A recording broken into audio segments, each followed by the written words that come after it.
네, 오늘 말씀 제목은 하나님께 소망을 두라, 하나님께 소망을 두라라는 제목으로 이렇게 말씀을 나누겠는데요. 이렇게 제목을 잡은 것은요, 시편 42편, 43편에 이어서 세 번 나오는 구절이 있습니다. 예, 그것은 시편 42편 5절, 11절, 예, 또 43편 5절이 네, 동일하다라고 볼 수 있어요. 거기 보면요, 네. 이런 고백이 나와 있죠. 예, 내 영혼아 내가 어찌하여 낙심하면 어찌하여 내 속에서 불안해하는가? 너는 하나님께 소망을 두라. 그가 나타나 도우심으로 말미암아 내가 여전히 찬송하리로다. 이렇게 고백해 주고 있기 때문입니다. 그 이 시편 기자가 마주하고 있는 현실은요. 낙심과 불안 그 자체였다라는 겁니다. 예, 여러분 우리도 마찬가지지 않습니까? 우리의 이 보여지는 현실이 예, 우리를 낙심하게 하고 불안해하게 하는 거죠. 그렇지만 하나님께 소망을 두겠다라는 겁니다. 여러분 이게 뭘 의미하겠습니까? 자기 자신과 다투겠다라는 겁니다. 우리 자신은요, 가만히 놔두면 낙심하고 불안해하는 방향으로 갈 수밖에 없는 존재입니다. 그런데 이제 내 영혼을 하나님께 소망을 두는 방향으로 나아가겠다라는 거겠죠. 그래서 이 하나님께 소망을 두는 것이 무엇인지를 이렇게 함께 나눌 텐데요. 첫 번째로는요.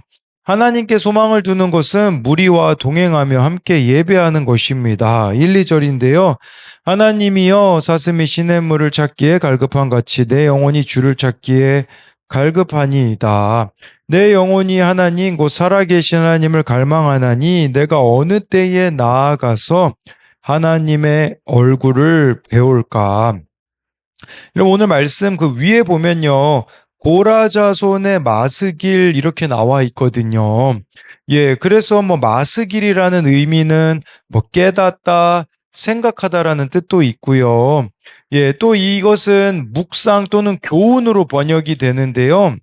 그러니까 이런 의미로 보시면 돼요. 기도하다가 그 기도 내용 중에 기가 막힌 문장이 떠오르면서 그 떠오른 것을 또 반복하고 기억하고 묵상하고 또 이렇게 기도하게 되어지는데 그게 바로 마스길이라는 것이라고 볼 수 있어요. 근데요, 여기서 중요한 것은 뭐 마스길이라는 의미보다도요, 고라자손이 더 중요하죠. 왜 그렇습니까?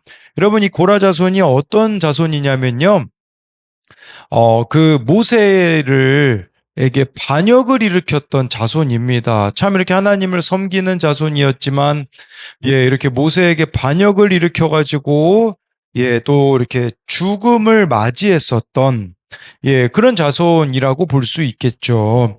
예, 그 자손 중에 멸망당한 사람이 있는가 하면 그렇지 않은 사람들이 있었는데, 멸망당하지 않는 그 사람들이 지금 이렇게 나와 있는데, 이 사람들은요, 정말 그렇기 때문에 더욱더 하나님께 소망을 둘 수밖에 없지 않았을까, 이런 생각을 해보게 되는 거죠. 그래서 1절에 보니까요, 하나님이여, 사슴이 시냇물 찾은 같이 내 영혼이 주를 찾기에 갈급하다고 합니다. 근데 여러분, 여기서 나와 있는 시냇물이라는 단어가요, 오랜 가뭄으로 물을 찾기 힘든 상황에서 가장 깊은 계곡 바닥을 의미하더라고요. 그러니까 이미 이게 계곡 바닥, 그러니까 이제 예, 이 거기까지 내려가 한 모금 물을 찾는 사슴의 간절함이 나오는 거죠. 여러분, 사슴은요, 자신을 보호할 강력한 뿌리나 힘을 가지고 있지 않습니다. 그렇지만 이 타는 목마름으로 인하여 위협을 무릅쓰고 계곡에 흐르는 그 물줄기를 찾아 헤매는 것이죠. 생명을 유지할 유일한 길이 신의 물을 만나는 거기 때문입니다. 이처럼 이 고라자손 시편 기자는요, 하나님을 갈망하는 겁니다. 인생의 그 무엇으로도 나를 채울 수 없음을 알기에 예, 이렇게 하나님을 갈급해 하는 것이겠죠.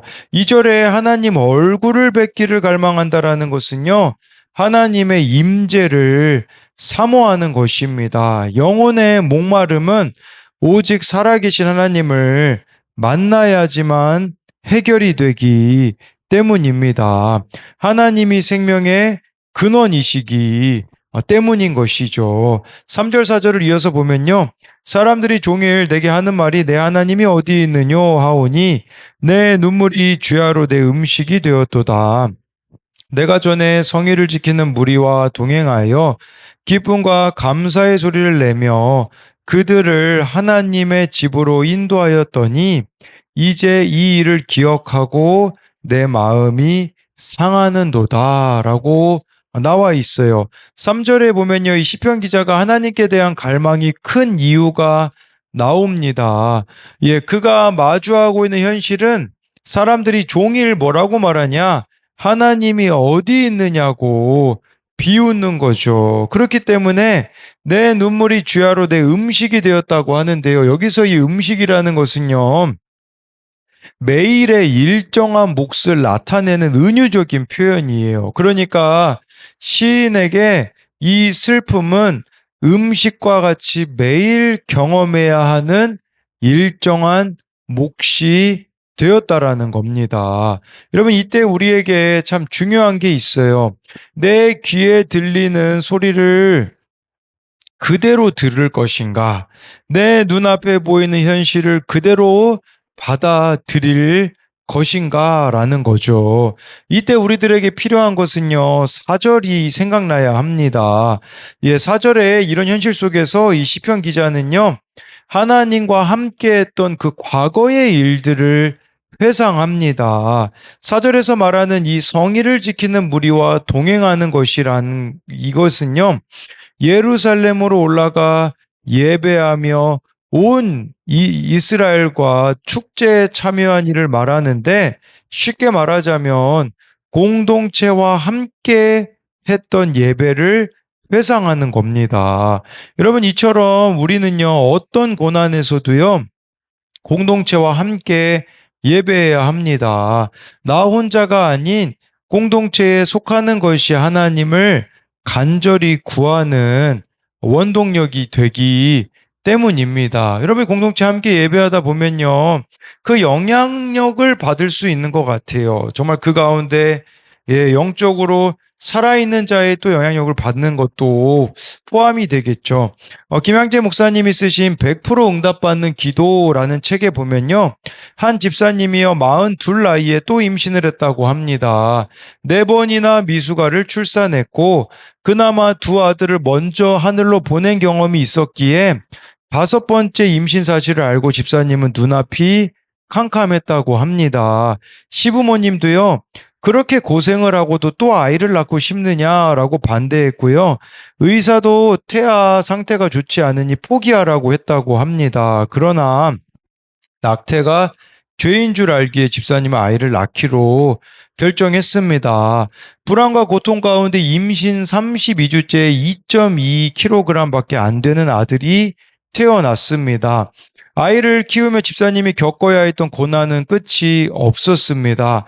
남편 사업장이 부도를 냈는가 하면 아이는 난독증과 ADHD를 겪고 있다고 합니다. 그러나 이런 어려움 속에서도 집사님은 그저 감사할 일밖에 없다고 고백했습니다.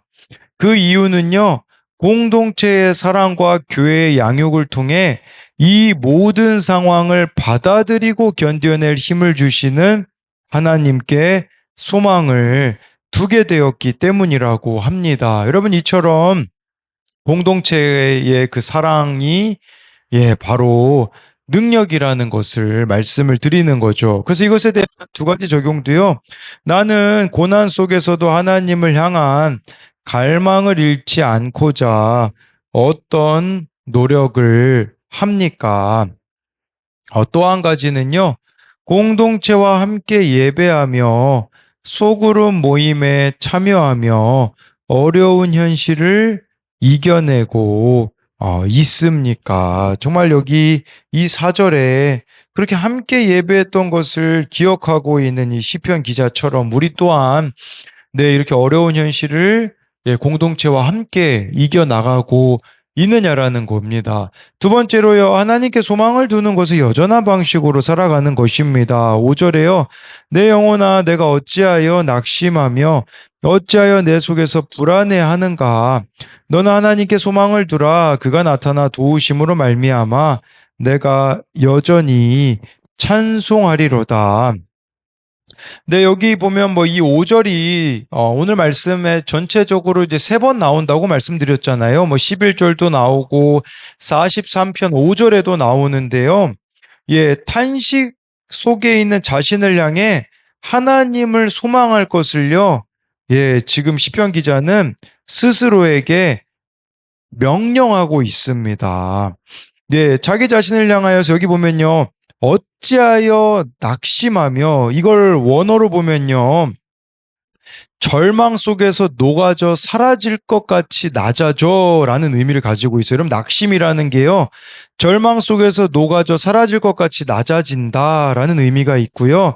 내 속에서 이제 불안해하는가, 이것은요. 원어로 작은 소리로 중얼중얼하고 있는가 이런 거죠. 그러니까 내 안에서 끊임없이 네, 이렇게 안 좋은 소리들이 나오는 거겠죠.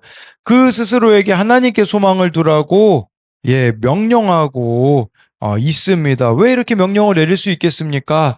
하나님이 개입하실 것을 알기 때문이죠. 그러니까 이 5절이요, 우리들의 자아라고 보시면 돼요. 늘 두 가지가 충돌할 겁니다. 하나는요, 낙담하는 자아, 불안한 자아일 것이고요. 다른 하나는요, 격려하는 자아이자 믿음의 자아가 우리들에게 늘 이렇게 갈등 가운데 있을 것입니다. 정말 그 가운데 예, 이렇게 하나님께 소망을 두는 방향으로 나아가야 된다라는 거죠. 6절부터 8절을 보면요. 내 하나님이여, 내 영혼이 내 속에서 낙심이 되므로 내가 요단 땅과 헤르몬과 미살산에서 주를 기억하나이다. 주의 폭포 소리에 깊은 바다가 서로 부르며 주의 모든 파도와 물결이 나를 휩쓸어나이다. 낮에는 여호와께서 그의 인자하심을 베푸시고 밤에는 그의 찬송이 내게 있어 생명의 하나님께 기도하리로다 라고 해서요. 예, 6절에 저자는 이제 시편 기자가요. 내 하나님이여 라고 부르며 더 친밀하게 하나님께 나아갑니다. 그러면서요. 하나님이 은혜 베푸셨던 것들을 기억하는 거예요. 그 장소들이 보니까 6절에 나와요. 요단 땅, 헤르몬, 미살산. 예, 이곳이 의미하는 곳은 바로 예, 하나님이 풍성하게 은혜를 베풀어 주셨던 것들을 기억하겠다라는 거죠. 그러니까 하나님의 은혜를 붙잡겠다라는 의미라고 볼 수가 있습니다. 그러면서 7절에 보니까요. 네, 이렇게 참 생명이 위협받는 상황임에도 그 생명이 위협받는 것을 지금 표현하고 있는 거거든요. 그 생명이 위협받는 상황에서 이제 8절 말씀에 보면요. 네, 그 가운데서도 예, 인자를 베푸시는 생명의 하나님을 예, 붙잡겠다라는 거겠죠. 밤에는 그의 찬송이 내게서 생명의 하나님께 기도하겠다라고 하는 것은요. 예, 고난이 있지만 어려움이 있지만 그 가운데서요. 여전한 방식으로 나는 하나님을 찾겠다라는 것입니다. 기도하겠다라는 겁니다. 여러분, 문제가 그냥 해결되기를 바라지 마십시오. 이 말씀에 보면요. 정말 더욱더 적극적으로 하나님께 나아가고 있는 이 시편 기자의 모습을 기억해야 되는 거죠. 마지막으로 43편 3절만 이렇게 나누고 마칠 텐데요. 주의 빛과 주의 진리를 보내시어 나를 인도하시고 주의 거룩한 산과 주께서 계시는 곳에 이르게 하소서. 네, 그래서 여기 이제 3절에 보니까 이 빛과 진리가요. 하나님의 구원을 의미하는 겁니다. 뭐 빛이 하나님과 관련해 나타날 때는 하나님의 영광을 나타내는 거죠. 그러니까 하나님 영광을 나타내 주옵소서. 네, 그리고요, 이 진리는 언약의 하나님의 그 신실하심을 말하는 것이에요. 그러니까 이 빛은요, 지금 내가 어두움 가운데 있는데 하나님 길을 안내해 주시는 등불이 되어 주옵소서라는 거겠죠. 예, 하나님의 은혜는 이처럼 우리를 구원의 길로 인도한다라는 것이죠. 그리고 또 여기 나와 있는 주의 진리는요, 바로 하나님의 약속을 말하는 것입니다. 그래서 우리에게는 이 약속이 뭐겠습니까? 말씀인 것이겠죠. 이 말씀을 통하여서요, 예, 정말 우리를 구원의 길로 인도해 달라라고 이렇게 말씀해 주고 있습니다. 그래서 이것에 대한 두 가지 적용은요, 나는 원수의 조롱이나 압제에도 하나님께 소망을 두며 그를 찬양합니까?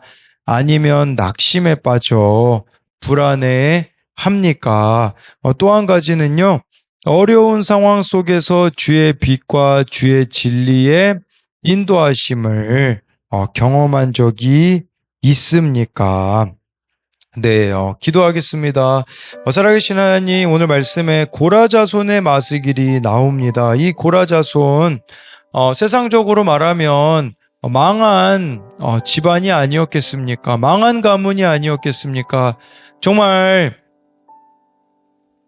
모세에게 이렇게 반역을 일으켜서 많은 이 고라 자손이 죽었습니다. 그 남은 자손들이 정말 회개하며 돌이키며 하나님을 섬길 때에 참 여러 가지 어려움들이 있었겠지만 그 어려움이 하나님께로 자신을 이끌어가는 원동력이 된 것을 봅니다. 하나님, 우리의 삶 가운데도 정말 여러 가지 어려움들이 있고 낙심할 일들이 참 너무나 많이 있지만 오늘 고라 자손처럼 하나님께 소망을 두며 나아가기 원합니다.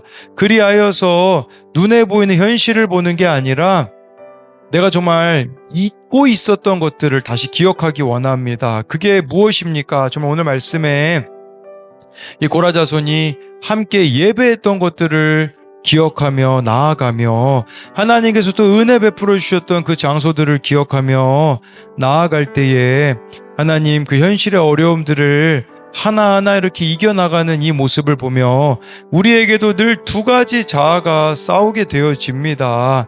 한편은 정말 낙심할 것밖에 없는 그런 우리의 본성으로 이끌려가는 자아가 있다면 오늘 말씀에 하나님을 선택하는 믿음으로 나아가라고 하고 있기에 하나님, 오늘도 우리들에게 이런 갈림길에 서게 될 때에 하나님을 선택하는 우리들이 됨으로써 우리에게 주어진 이 현실을 넉넉히 이겨낼 수 있도록 정말 오늘 말씀에 주의 빛과 진리를 보내시어 하나님, 우리들을 오늘 신실하게 인도하여 주실 것을 믿으며 살아계신 예수님 이름으로 기도드립니다. 아멘.